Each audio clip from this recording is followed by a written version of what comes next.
Engkau saja yang berbicara kepada setiap jemaat-Mu ya Tuhan. Karena hamba-Mu ini ya Tuhan hanyalah alat saja dalam tangan-Mu. Biar Roh-Mu hari ini menguasai setiap hati kami ya Bapa. Terima kasih ya Tuhan. Berbicaralah ya Roh Kudus. Kami siap mendengar. Jika ada setiap kuasa kegelapan yang mencoba menutup pemahaman dan pengertian kami akan firman-Mu hari ini, kami patahkan dalam nama Yesus ya Bapak. Setiap kekhawatiran, setiap pikiran yang tidak berkenan di hadapan-Mu hari ini kami patahkan dalam nama Yesus. Hari ini kami fokus untuk mendengarkan kebenaran firman-Mu dalam nama Tuhan Yesus. Kami berdoa dan bersyukur. Mari yang percaya katakan amin. Haleluya. Shalom Bapak Ibu Saudara. Puji Tuhan, pada pagi hari ini kita dapat kembali bersekutu untuk beribadah dan memuji Tuhan. Dan saat ini kita mau mendengarkan kebenaran firman Tuhan. Tema firman bulan ini adalah standar iman di dalam Yesus Kristus. Dan untuk tema minggu ini saya akan membawakan firman Tuhan yang bertemakan memelihara iman dan kesehatan rohani. Memelihara iman dan kesehatan rohani. Ya. Mengapa memelihara iman dan kesehatan rohani itu sangat penting di dalam kehidupan kita? Yang pertama, karena jika iman kita terpelihara, rohani kita sehat dan kuat, pasti kita akan mampu menangkis, menghalau pengaruh buruk di sekitar kita. Ya, pada umumnya kan kalau untuk menjaga kesehatan jasmani, kita berusaha menjaga pola makan, pola minum, pola tidur. Kita tidak akan mengkonsumsi sesuatu yang kita tahu akan merusak tubuh kita. Bahkan olahraga pun akan dijalani untuk mendapatkan tubuh yang sehat dan stamina yang kuat. Karena jika tubuh kita sehat, kuat, pastilah kita memiliki imun dan daya tahan tubuh yang kuat untuk menangkis, melawan virus atau penyakit lain yang ada di luar kita, ya. Apalagi kalau misalnya tubuh jasmani kita ditambah suplemen atau vitamin yang mendukung, ya, pastilah tubuh kita semakin sehat dan kuat, ya. Nah, begitu itu tubuh, ya. Demikian juga halnya dalam memelihara iman dan kesehatan rohani. Sama pentingnya, bahkan lebih penting lagi dibanding kita memelihara kesehatan tubuh, sama pentingnya, ya. Nah, supaya kita memiliki bukan hanya kesehatan jasmani doang, tapi kesehatan jiwa, kesehatan mental dalam menghadapi tantangan kehidupan. Bukan karena kuat dan gagah kita, tapi karena roh Tuhan yang kuat ada di dalam kita. Kita akan kebal terhadap penyakit rohani kalau kita menjaga kesehatan roh kita. Apa itu penyakit rohani? Ya seperti sakit hati, mudah tersinggung, putus asa, malas penyakit rohani loh Bapak Ibu Saudara. Ya jangan salah, ya, karena Tuhan Allah kita Tuhan yang bekerja. Dia tidak mau anak-anaknya malas, ya. Nah, kecuali kalau misalnya kerjaan udah beres, udah libur semua, ya ini malas ya karena kerjaan udah selesai semua, ya. Oh, ini kerjaan belum beres, belum selesai, malas ya. Jangan sampai Bapak Ibu Saudara, ya. Nah, ya, jadi itulah penyakit-penyakit rohani, ya. Amarah, percabulan, iri hati, pornografi, dan penyakit rohani-rohani yang lain, ya. Pikiran negatif, ya, banyak hal lah, kekhawatiran, ya. Nah, bahkan gangguan makhluk halus atau serangan kuasa kegelapan. Kita bisa menangkis itu semua kalau roh kita kuat, ya. Kita kuat mental, kita kuat iman, ya. Nah, seperti sel-sel di dalam tubuh yang sehat mampu menangkis virus, ya. Kalau sel tubuh kita sehat, pasti kita daya tahan tubuhnya lebih kuat, ya. Ada orang bersin di sebelah dikit, kita kuat gitu, kebal gitu, ya. Tapi ada orang sebelah kita bersin dikit, 1 jam kemudian kita langsung bersin, hacim gitu. Daya tahan tubuhnya agak lemah gitu kan. Nah, tapi kalau kita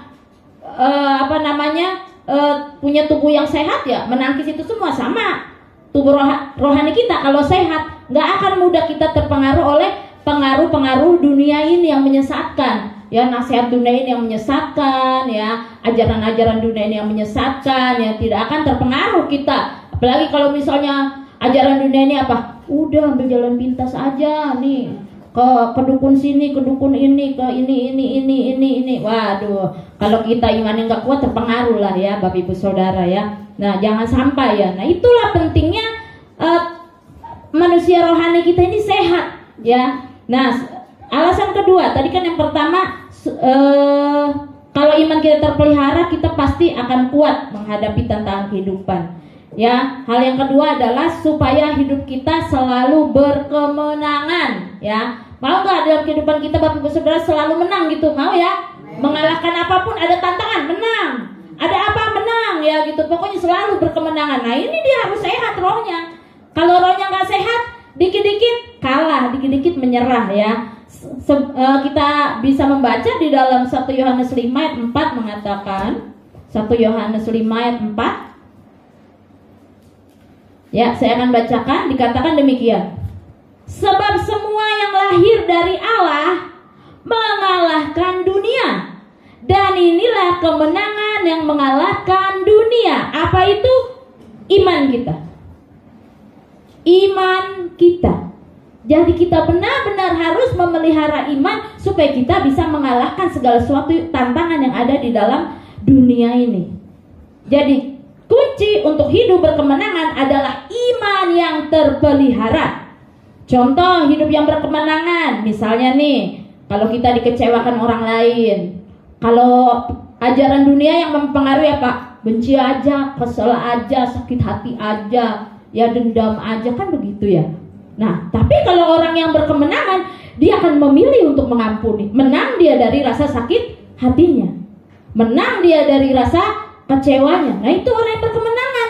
Jadi bukan menang yang berkemenangan itu hidup selalu diberkati Tuhan. Tidak selalu diukur dengan materi Bapak Ibu Saudara hidup berkemenangan itu. Ya, di dalam karakter pun kita mampu mengalahkan ego kita, itu hidup berkemenangan namanya. Di dalam kehidupan sehari-hari, kalau kita mampu mengalahkan setiap sakit hati, kekecewaan kita dengan ketaatan kita dengan firman Tuhan, itu namanya hidup berkemenangan Bapak Ibu Saudara.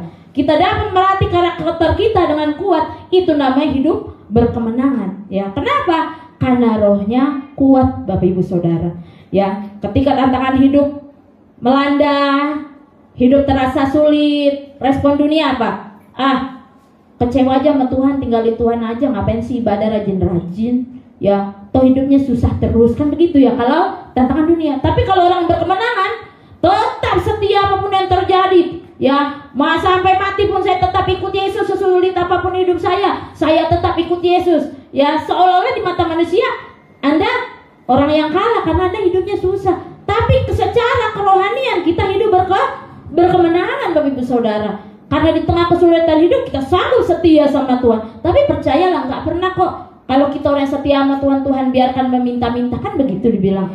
Ya, kasih Tuhan besar kok sama kita. Kita raja, Tuhan kita raja segala raja kok. Nggak mungkin orang yang setia sama Tuhan dibiarkan Tuhan sampai terpuruk, sampai tidak bangun lagi, tidak. Bahkan Ayub pun yang sampai kehilangan semuanya, Tuhan gantikan berlipat-lipat kali ganda karena kesetiaan. Kenapa Ayub bisa sampai sanggup menghadapi tantangan hidup yang seberat itu?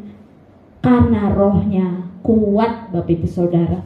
Ya, kalau kita tahu betapa besar manfaat yang kita terima ketika iman kita kuat dan kerohanian kita sehat, maka hari ini mari kita semua belajar memahami lebih dalam bagaimana caranya memelihara iman dan kesehatan rohani.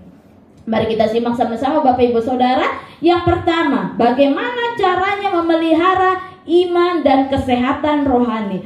Yang pertama adalah memberikan telinga kita untuk selalu mendengar firman dan kebenaran Allah. Yang pertama, memberikan telinga kita untuk selalu mendengar firman dan kebenaran Allah.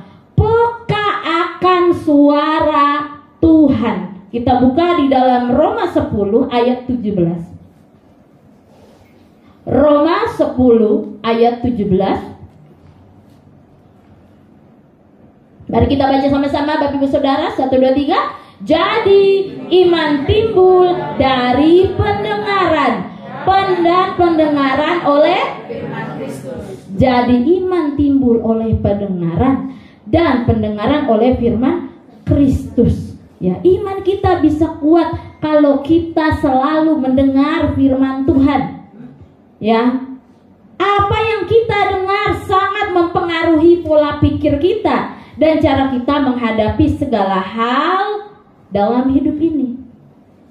Apakah hari-hari ini Bapak Ibu Saudara, apakah yang sering kita dengar? Apakah gosip? Apakah info selebritis? Ataukah mendengar tentang skandal rumah tangga di film sinetron, Bapak Ibu Saudara? Ataukah mendengar berita-berita yang menakutkan? Ataukah mendengar obrolan-obrolan nyinyiran netizen dan tetangga? Apa yang sering kita dengar, Bapak Ibu Saudara? Jika kita mau iman kita bertumbuh, dengarkanlah firman. Dengar firman, Bapak Ibu Saudara.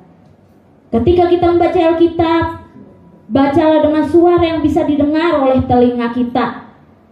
Putarlah tayangan-tayangan yang membangun iman di sosial media. Tapi hambanya, saya nggak ada kuota.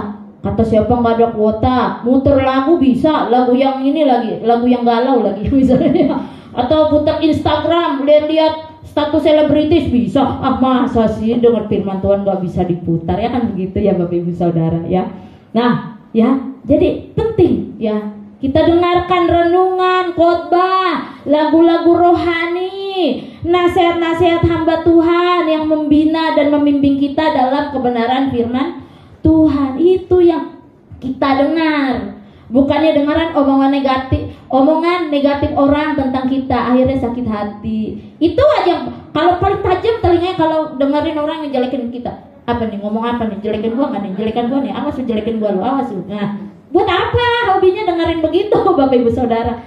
Dengar firman, dengar lagu rohani yang menguatkan iman, yang mendamaikan hati ini.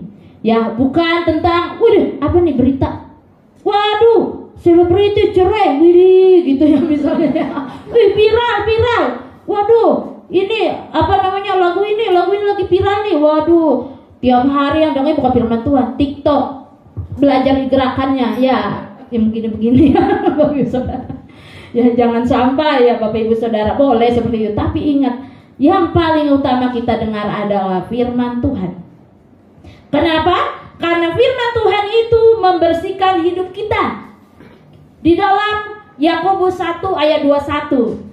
Di dalam Yakobus 1 ayat 21 firman Tuhan mengatakan, sebab itu buanglah segala sesuatu yang kotor dan kejahatan yang begitu banyak itu, dan terimalah dengan lemah lembut firman yang tertanam di dalam hatimu, yang berkuasa menyelamatkan jiwamu.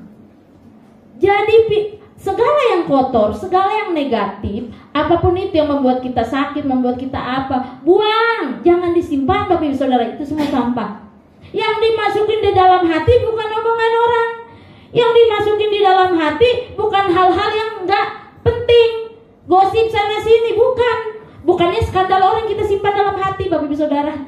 Tetapi firman Tuhan Bapak Ibu Saudara, dikatakan itulah yang menyelamatkan jiwa kita, bukan hal yang lain. Mari pada saat ini kita dengarkan firman Tuhan, dengarkan terus-menerus dengan tekun Bapak Ibu Saudara. Ya, di dalam Yohanes 10 ayat 27 sampai 28 kita baca. Yohanes 10 ayat 27 sampai 28.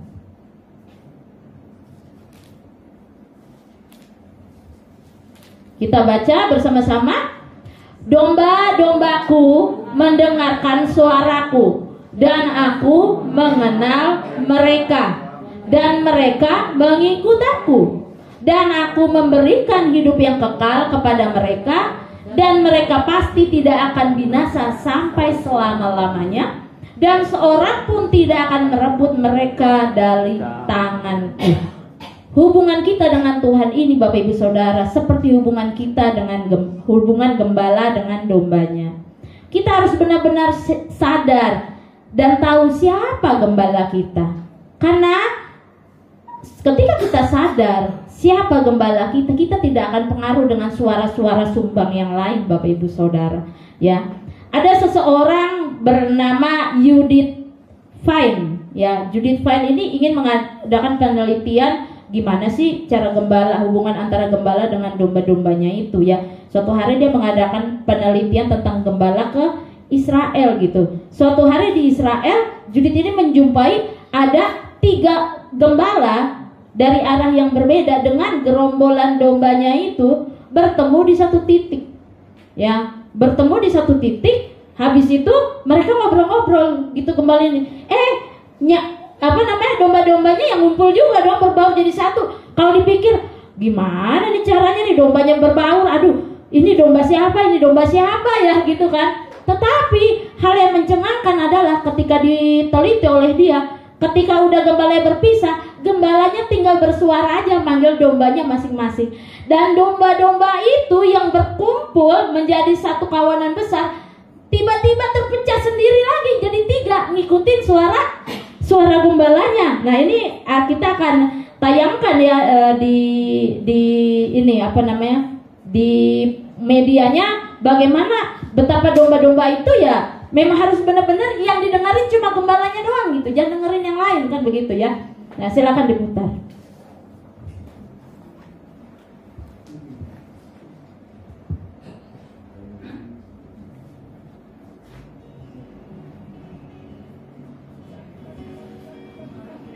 Dia manggil tika gitu ya. One more time.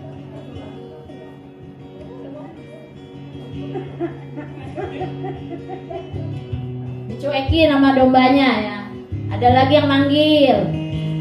Ini bukan dombanya, bukan gembalanya. Jadi dia manggil-manggil.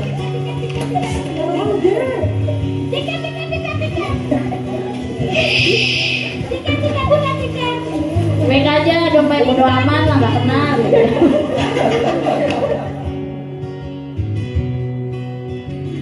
Ada lagi yang coba manggil.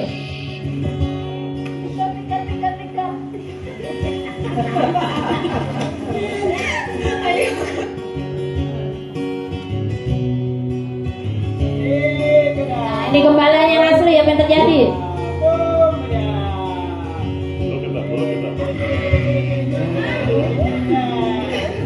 Langsung nyaut dombanya. Oh.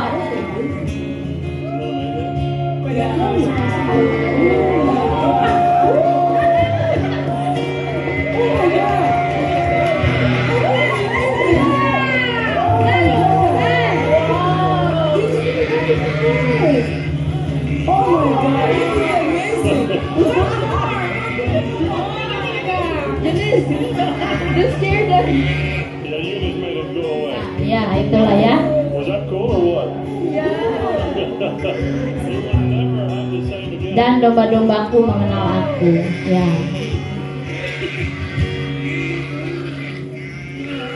Nah, Bapak Ibu Saudara, mari kita belajar dari domba-domba ini.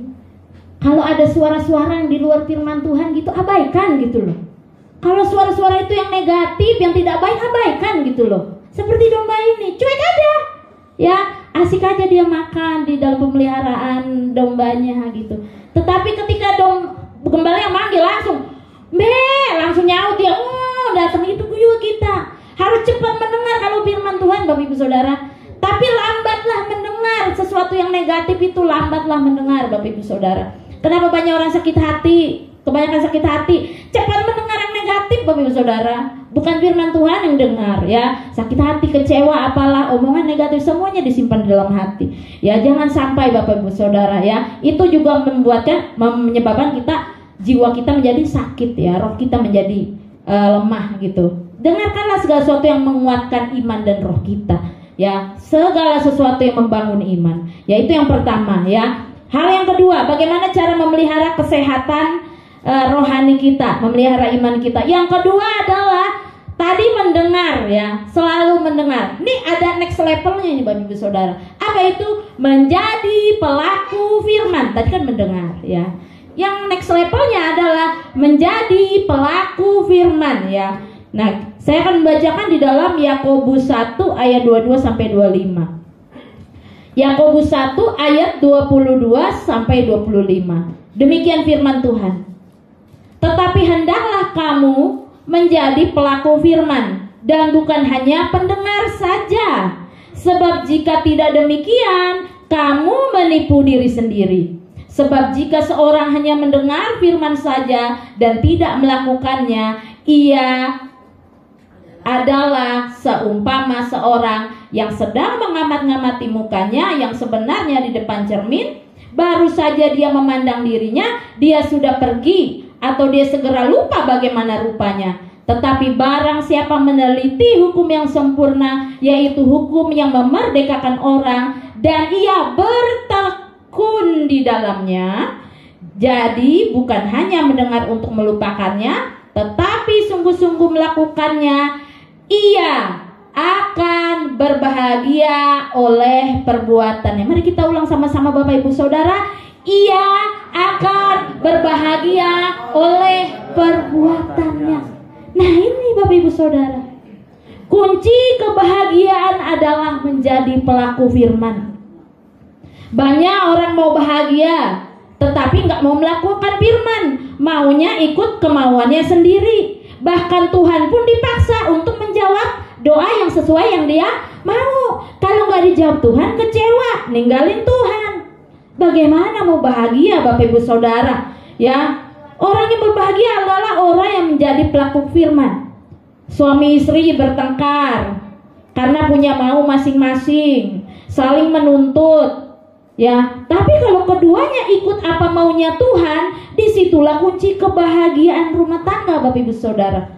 Karena komandonya satu, siapa? Tuhan. Jadi ngikut yang Tuhan mau. Disitulah jadi senada kita, ya sebagai pasangan Bapak Ibu Saudara. Ya, maunya bahagia, rumah tangga diberkati Tuhan, rezeki mengalir, anak-anak baik dan nurut semua.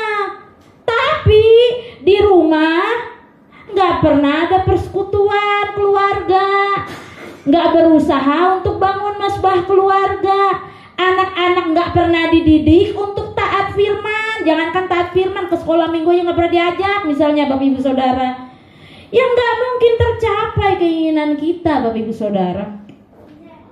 Ribut aja terus yang ada, berkatnya seret. Anak-anak jadi susah diatur. Kenapa? Karena tidak melakukan firman Tuhan, hanya sebatas mendengar saja. Ya sama aja ya kayak kita melihat video tutorial memasak misalnya. Ya, video tutorial memasak. Kalau kita cuma ini bilang, saya hari ini mau masak, ya saya akan mutar video tutorial masak. Tapi kita cuma melihat doang gitu. Oh saya hafal.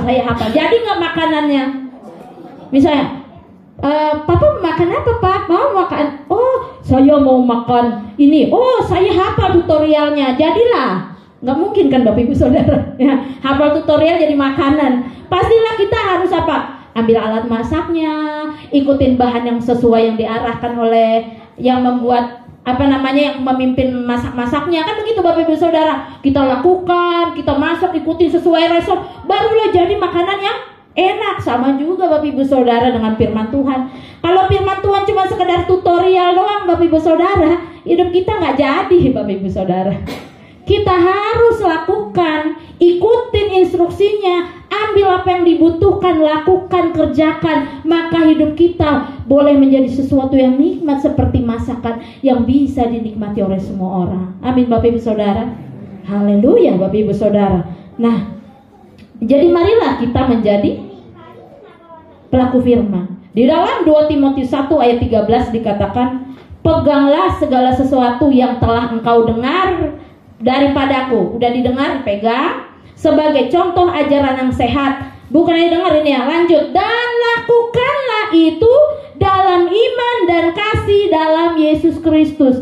Jadi melakukannya bukan karena terpaksa Bapak Ibu Saudara, tapi karena kita mengasihi Tuhan Yesus. Karena kita beriman kepada Tuhan, makanya kita taat sama firman Tuhan. Bukannya terbalik, kalau saya nggak melakukan firman nanti takutnya dihukum Tuhan. Kalau saya nggak melakukan firman nanti takutnya hidup saya susah. Berarti belum sampai ke tahap mengasihi Tuhan Bapak Ibu Saudara melakukan itu. Melakukan segala sesuatu itu akan menjadi tidak sulit kalau kita mengasihi. Contoh misalnya, kalau kita mengasihi anak kita, kalau kita mengasihinya apapun juga kita kasih, benar nggak? Karena kita sangat mengasihi gitu. Coba anak orang, mau kita kasih segalanya, orang saya nggak kasihin, anak siapa itu? Kan gitu ya. Nah sama juga kita melakukan buat Tuhan, ya karena kita mengasihi Tuhan, Bapak Ibu Saudara. Karena kita mengasihi Dia, maka kita melakukan segala-galanya buat Tuhan. Kita taat firman Tuhan, kita dengar firman Tuhan, karena kita punya hubungan yang indah dengan Tuhan kita. Itulah dasar kita melakukan segala sesuatu, Bapak Ibu Saudara. Ya, itu hal yang kedua, menjadi pelaku firman. Mau dengan next levelnya, Bapak Ibu Saudara? Ya, ini singkat ya, karena waktu terbatas. Ya, next levelnya tadi menjadi pendengar, menjadi pelaku. Next level yang tertinggi ada melatih diri untuk membangun manusia rohani secara konsisten dan terus-menerus. Melatih diri untuk membangun manusia rohani secara konsisten dan terus-menerus. Bukan hanya menjadi pelaku firman melakukannya 1, 2, 3 kali saja, tetapi dikatakan firman Tuhan konsisten, terus-menerus, setiap hari, setiap saat dilakukan firman Tuhan itu. Ya, kita baca di dalam 1 Timotius pasal 4 ayat 8. 1 Timotius pasal 4 ayat 8. Kita baca sama-sama Bapak Ibu Saudara. Ya. 1 Timotius 4 ayat 8. Latihan badani terbatas gunanya, tetapi ibadah itu berguna dalam segala hal karena mengandung janji baik untuk hidup ini maupun untuk hidup yang akan datang. Dikatakan badani terbatas gunanya, tapi latihan rohani itu tidak terbatas, Bapak Ibu Saudara. Bicara tentang kematian, itu tidak harus tua, Bapak Ibu Saudara.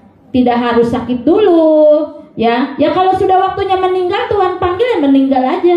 Ya nggak bisa kita atur waktu kematian kita sesuka hati kita. Belum Tuhan, saya nanti usia 100 tahun aja Tuhan dipanggilnya ya Tuhan. Ya, saya belum siap bertobat nih Tuhan gitu. Saya masih mager Tuhan untuk bertobat gitu. Nggak bisa Bapak Ibu Saudara. Tuhan bilang saatnya sekarang gitu. Nggak bisa kita tawar menawar sama Tuhan ya. Apalagi masih senang hidup di dalam dosa ya, belum melepaskan keterikatan yang tidak berkenan di hadapan Tuhan. Nggak bisa Bapak Ibu Saudara. Makanya cara kita mempersiapkan diri untuk kematian bagaimana Bapak Ibu Saudara? Apakah membeli peti mati dulu gitu? Oh, kematian saya udah siapin tanah di tanah kuburan Kalideres gitu ya misalnya ya. Tidak seperti itu Bapak Ibu Saudara. Atau di San Diego Hills ya yang mahal biar matinya terhormat ya di tempat orang-orang kaya gitu ya misalnya. Tidak seperti itu Bapak Ibu Saudara mempersiapkan kematian. Ya, tidak peduli kita dikubur di mana. Yang penting adalah cara hidup kita selama menjalani kehidupan di dunia ini. Karena kita semua ini Bapak Ibu Saudara lagi berdiri di antrian kematian. Waktu kita beda-beda. Jadi kita perlu menyiapkan diri dengan membangun manusia roh kita yang sehat, kuat. Ketika manusia roh kita sehat dan kuat, maka akan mempengaruhi alam nyata kita Bapak Ibu Saudara. Jasmani bisa merosot kan Bapak Ibu Saudara. Ya, biar sekencang apapun, suntik salmon, suntik DNA ya. Terus apalagi operasi plastik, tetap aja mau 70, 80, 100 tahun kemudian tetap aja melorot lagi Bapak Ibu Saudara. Keriput bener gak Bapak Ibu Saudara? Gak ada yang abadi. Justru yang abadi itu adalah manusia batiniah kita Bapak Ibu Saudara. Semakin tambah usia manusia batiniah kita, kalau kita latih semakin kuat dan strong Bapak Ibu Saudara. Itulah yang paling penting dalam hidup kita. Yang abadi itu apa? Batiniah kita ini, roh kita ini yang harus semakin kuat. Gak apa-apa usia merosot ya, kadang haleluya, kadang halelupa ya, karena udah tua ya misalnya ya. Tetapi ya ketika berdoa cuman ngomong gini doang, haleluya, itu setan mental Bapak Ibu Saudara. Nah itu yang paling penting Bapak Ibu Saudara. Manusia roh kita ini harus semakin kuat dari hari ke hari Bapak Ibu Saudara. Ya, kita Buka di dalam saya yang akan bacakan ya Bapak Ibu Saudara ya. 2 Korintus pasal 4 ayat 16. 2 Korintus pasal 4 ayat 16 mengatakan demikian. Sebab itu kami tidak tawar hati, tetapi meskipun manusia lahiriah kami semakin merosot, namun manusia batiniah kami dibaharui dari hari sehari. Itu batiniah kita baharui Bapak Ibu Saudara. Dengan apa? Dengan tekun terus menerus menjalankan firman Tuhan, mendengarkan firman Tuhan, ibadah, bangun persekutuan dengan Tuhan. Tuhan menciptakan manusia dengan 3 bagian Bapak Ibu Saudara, tubuh, jiwa, dan roh. Tubuh bisa dipelihara dengan cara dikasih makan, ya. Terus jiwa bisa dengan hiburan, perasaan senang, ya. Contoh jiwa kan misalnya punya pikiran, perasaan, kehendak, emosi, ya. Tapi dengan roh, Bapak Ibu Saudara, kita ini bisa mengenal Allah itu dengan roh kita, Bapak Ibu Saudara, ya. Kontak dengan Tuhan melalui roh kita. Inilah bagian inti dan bagian paling dalam dari hidup manusia. Ya, maka yang harus kita bangun adalah roh kita sebenarnya di 3 bagian ini. Ya, roh harus menjadi kepala yang menguasai jiwa dan tubuh. Jangan terbalik. Kedagingan mulu yang menguasai roh dan tubuh. Ya, jangan sampai kita terbalik Bapak Ibu Saudara. Ya, makanya supaya rohani kita sehat, yang kita harus lakukan adalah konsisten memberi makan manusia roh kita, Bapak Ibu Saudara. Bayangkan kalau Bapak Ibu Saudara makan dan minum sekali dalam seminggu, Bapak Ibu Saudara, 2 jam saja. Misalnya saya hanya makan dan minum itu hari Minggu, jam 8 sampai jam 10 saja saya makan dan minum. Senin sampai Sabtu saya puasa, tidak makan sama sekali. Kira-kira nih Bapak Ibu, sehat gak Bapak Ibu? Mati. Benar. Yang ada mati Bapak Ibu Saudara. Sama Bapak Ibu Saudara. Jika kita ibadah hanya seminggu sekali saja dalam 1 minggu, kita hanya kasih makan manusia roh kita hanya 2 jam dalam seminggu. Terus sisanya 166 jam dalam seminggu kita isi dengan apa Bapak Ibu Saudara? Bayangkan betapa kecilnya porsi yang kita kasih kalau kita hanya ibadah 1 minggu. Baik sih, tapi hanya seminggu 2 jam. Sedangkan 166 jam apa yang kita lakukan? Bisa bayangkan roh kita selama ini menjerit karena kita cuma mendengar khotbah pendeta, cuma seminggu sekali, sehari-hari kita tidak isi dengan doa, persekutuan, ibadah, tengah minggu, misalnya seperti WBI, kaum pria, doa Kamis. Itu juga cara kita untuk mengisi rohani kita, ibadah tengah minggu, ya. Jangan minggu ketemu minggu lagi. Bagaimana mau mengisi roh kita Bapak Ibu Saudara ya. Nah itu penting. Melalui mezbah, saat teduh, penyembahan, penting sekali Bapak Ibu Saudara. Kalau hari ini seandainya kita bisa melihat bentuk manusia roh kita, kita dapat menilai masing-masing diri kita sendiri Bapak Ibu Saudara.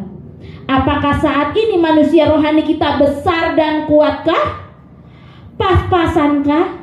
Atau justru sangat kurus dan tidak terawat? Jawab dalam hati sendiri Bapak Ibu Saudara ya. Kita jawab dalam hati sendiri. Waduh, manusia rohani saya, kalau saya bayangkan ternyata kurus kering berbalut tulang. Mungkin ada yang begitu berpikir ya. Oh, manusia rohani saya luar biasa, udah ideal. Wah, luar biasa Bapak Ibu Saudara ya. Makanya gara-gara manusia rohani kita kurus kering, daging terus jadinya yang menang. Jatuh dalam dosa, mau berubah susah, nggak bisa. Hidupnya penuh kekhawatiran, hidupnya penuh ketakutan. Kadang mikir, saya berusaha berubah tapi kok nggak bisa-bisa ya. Kok kayaknya susah, berat gitu. Kenapa Bapak Ibu Saudara? Manusia rohnya lemah. Nah ini yang harus kita perbaiki. Jangan cuma dikasih makan sekali sehari ya. Itu pun kalau ingat atau sempat saja. Kalau sibuk ya udah dah lupa doa, lupa ibadah, lupa persekutuan. Bagaimana mau kuat Bapak Ibu Saudara? Ya. Nah, saya pernah waktu di tempat saya bekerja ya, sering sih beberapa kali ditanya, kan guru-guru udah pada pulang tuh, udah jam pulang. Saya suka tuh menyendiri di kalau udah sepi. Saya senang kerjanya pas udah pada sepi Bapak Ibu Saudara. Kadang di ruang guru lantai 2 sendiri, atau di ruang paling ujung lantai 4 sendiri. Ditanya, Bu Desa tadi di mana? Bu Desa di mana? Saya di lantai 4. Ih, Emang Bu Desa berani, Bu Desa? Gak takut Bu Desa? Ya gak takut lah, dalam hati saya orang roh yang ada pada saya lebih kuat dari roh dunia ini. Ya, ngapain saya takut? Orang saya punya Tuhan yang luar biasa. Ya, untuk apa saya takut? Kan seperti itu Bapak Ibu Saudara. Nah, kalau kita punya hubungan pribadi dengan Tuhan yang luar biasa Bapak Ibu Saudara, ya, kita tidak akan takut apapun Bapak Ibu Saudara, karena kita punya Tuhan yang hebat Bapak Ibu Saudara. Ya, kita tidak perlu takut, kita tidak perlu khawatir. Ya, sukses dan sehebat apapun kita di dunia ini, nggak akan ditanya nanti di penghakiman. Apakah Tuhan tanya, kamu karyawannya udah berapa? Kamu hartanya sudah berapa? Karyawan saya banyak, harta saya banyak, masuk surga. Enggak Bapak Ibu Saudara. Yang ditanya itu adalah keadaan manusia batiniah kita justru. Ketaatan kita kepada Tuhan, itulah yang ditanya nanti kepada oleh Tuhan. Ya, terkadang kita resah, khawatir kalau timbangan badan kita tidak ideal. Ya, kadang, udah nambah, 5 kilo, aduh khawatir nih, harus diet, gimana nih, berat banget lagi badan nih, semakin ini. Tapi pernahkah kita khawatir tentang timbangan kerohanian kita Bapak Ibu Saudara? Pernahkah kita khawatir sampai segitunya tentang timbangan manusia roh kita? Manusia roh saya semakin lemah nih, saya harus berusaha. Pernahkah kita berpikir seperti itu Bapak Ibu Saudara? Mari kita tekun berdoa agar iman kita terpelihara dan kerohanian kita sehat. Orang Kristen bisa memuji Tuhan di gereja, bahkan orang non-Kristen pun bisa juga menyanyi lagu rohani. Tetapi hanya orang yang rohnya hidup dan sehat yang bisa menyembah Dia di dalam roh dan kebenaran Bapak Ibu Saudara. Mungkin kita rajin ibadah ke gereja, sibuk dengan pelayanan, tapi jangan merasa puas jika kita hanya seminggu sekali beribadah, karena hal itu belum cukup untuk memberikan nutrisi yang menyehatkan manusia roh kita. Kita harus bersekutu dan konsisten baca Alkitab, saat teduh, mesbah keluarga, doa pribadi, dan hal-hal lainnya yang membangun manusia rohani kita menjadi sehat dan kuat. Setia mempraktikkan kebenaran dalam kehidupan sehari-hari. Bapak Ibu Saudara yang pelayan Tuhan, kita tidak boleh pelayanan kita tidak boleh hanya lahir dari hanya sekedar aktivitas atau kegiatan formal biasa atau sekedar bertugas saja. Tetapi pelayanan kita harus lahir dari pertumbuhan rohani, hubungan rohani yang kuat dengan Tuhan, sehingga pelayanan kita bisa berdampak. Kuasa yang mengalir Bapak Ibu Saudara. Ya, mari kita bertumbuh lebih lagi di dalam Tuhan. Ya, jangan sampai seperti di dalam Matius pasal 7 ayat 22 sampai 23 Bapak Ibu Saudara. Ya, Matius 7 ayat 22 sampai 23. Dikatakan begini, pada hari terakhir banyak orang akan berseru kepadaku dengan bangga, Tuhan, Tuhan, bukankah kami bernubuat demi namamu dan mengusir setan demi namamu dan mengadakan banyak mujizat demi namamu juga? Lanjut. Pada waktu itulah aku akan berterus terang kepada mereka dan berkata, aku tidak pernah mengenal kamu. Enyahlah daripadaku, kamu sekalian pembuat kejahatan. Bayangin Bapak Ibu Saudara, udah dengan bangganya bilang begitu, capek-capek melayani Tuhan, tiba-tiba Tuhan bilang gak kenal.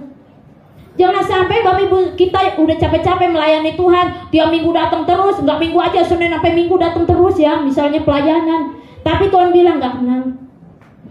Nyah engkau, waduh, malah dinyahin. Astaga, capek-capek saya pelayanan, disuruh nyah. Waduh, repot Bapak Ibu Saudara kalau seperti itu.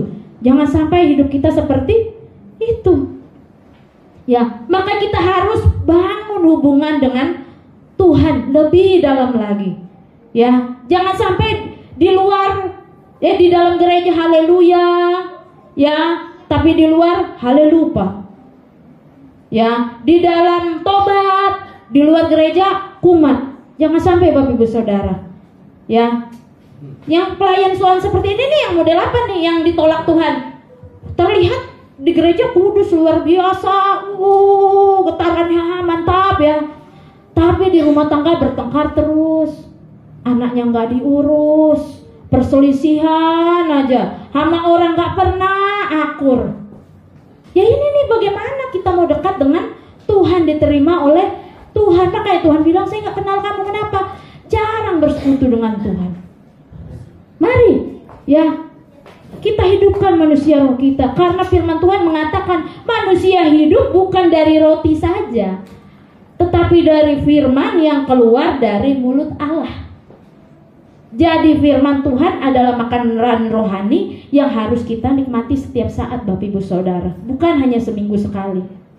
Contoh misalnya anak kecil biasanya kalau makan disuapin masih wajar ya. Kalau misalnya kayak Binoto masih baby gitu, sambil jalan-jalan disuapin gitu ya, masih wajar ya. Coba kita kalau udah gede ya masih gitu nggak wajar ya Bapak Ibu Saudara. Sama Bapak Ibu Saudara seperti kita di gereja ini, ketika hari Minggu seminggu sekali kita disuapin sama hamba Tuhan, mendengarkan firman disuapin. Tapi Senin sampai Sabtunya masa disuapin lagi Bapak Ibu Saudara, ya kan? Kita harus punya inisiatif untuk memberi makan roh kita sendiri Bapak Ibu Saudara, secara mandiri Bapak Ibu Saudara. Dengan cara apa? Dengan cara baca firman, saat teduh, penyembahan, bangun mesbah keluarga, itu mandiri membangun manusia roh kita. Saya sering ketika sudah selesai bekerja di tempat saya bekerja Bapak Ibu Saudara, saya menyendiri di ujung di ruang atas paling atas. Orang bilang, kenapa Bu Desa nggak takut? Enggak lah. Kenapa? Orang saya penyembahan di situ. Saya doa haleluya. Kadang saya suka bawa gitar, saya nyanyi muji Tuhan setengah jam lebih, haleluya, menyembah ya. Hadirat Tuhan yang di situ. Setan kabur Bapak Ibu Saudara. Bangun manusia rohani kita dimanapun. Jangan berkata, saya aja di kantor dari pagi ya, matahari belum terbit sampai matahari terbenam. Kapan doanya? Saya doa tempat kerja Bapak Ibu Saudara. Cari waktu di mana gitu yang bisa. Ya kan begitu Bapak Ibu Saudara. Kalau yang tidak memungkinkan karena karyawannya rapat berhadap-hadapan gitu kan nggak mungkin berdoa ya Bapak Ibu Saudara, bangkunya misalnya. Ya baiklah saat pulang kita cari waktu untuk bersatu dengan Tuhan Bapak Ibu Saudara. Mari kita bangun manusia rohani kita lebih lagi Bapak Ibu Saudara, supaya kita kuat, tidak takut menghadapi tantangan hidup ini. Di dalam kerohanian yang sehat ya Bapak Ibu Saudara, ada kekuatan yang bisa menembus kemustahilan Bapak Ibu Saudara, menjawab setiap pergumulan doa kita, bahkan memberikan kita kemenangan. Amin buat firman Tuhan. Mari kita, saya rindu kita angkat lagu rapnya saja, aku punya Tuhan yang besar nih. Biar kita yakin kita punya Tuhan yang besar nih. Maka kita harus perdalam kerohanian kita. Mari Bapak Ibu Saudara jemaat Tuhan, kita mulai bangun mesbah. Usahakan doa pribadi sama Tuhan setiap hari. Aku punya Tuhan yang besar, yang telah berjanji dan sanggup menggenapi firman-Ku, bersepakat percaya kuasa-Nya, ku terima sekarang kemenangan darimu. Aku punya percaya, aku punya Tuhan yang besar, yang tak berjanji dan sanggup menggenapi firman-Ku, bersepakat percaya kuasa-Nya, ku terima sekarang kemenangan darimu. Terima kasih Tuhan. Pagi ini kami boleh menerima setiap firman yang keluar dari mulut hamba-Mu Tuhan. Biarlah hidup kami Tuhan boleh makin bertumbuh di dalam Kau lebih lagi dan lebih lagi Tuhan. Melatih batin ini kami untuk lebih tumbuh lagi di hadapan-Mu Tuhan. Terima kasih Bapa Kau berkati hamba-Mu yang telah menyampaikan kebenaran firman-Mu. Pakai hamba-Mu lebih heran lagi dalam setiap pelayanan, setiap pekerjaan, dan setiap rumah tangganya Tuhan. Sebentar kami akan memberikan terbaik Tuhan. Bila setiap pemberian kami Tuhan boleh berguna buat setiap pelayan-Mu tempat ini Tuhan. Kami percaya